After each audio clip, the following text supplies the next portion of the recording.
and an increased workload from COVID-19, while the King's Fund think tank and the Royal College of Nursing say staff are exhausted as they face a second outbreak of the virus. Sky's Becky Johnson has this report. For the heroes of the pandemic, the horrors can't be unseen.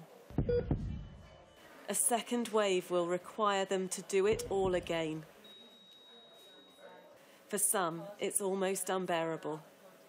Winnie Nwosu loves her job as a nurse, but struggled to cope. I never knew depression until the COVID pandemic hit. It's so alarming how people suffer. Having to watch that patient beg for you to help them breathe or reach out to their family or bring their family to them, and you can't do that because you're trying to also keep their family safe. And it was awful. As a nation, we took to the streets to show our gratitude to the health and care workers who risked their lives.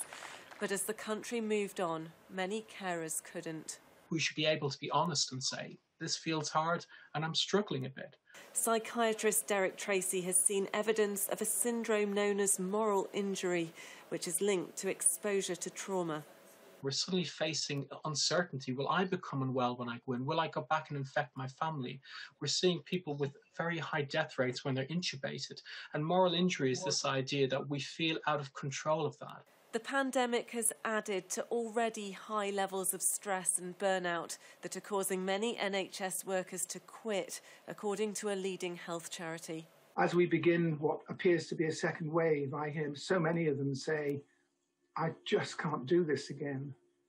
And it is really, really challenging. You get the patients that look at you after all you've done for them and say, thank you.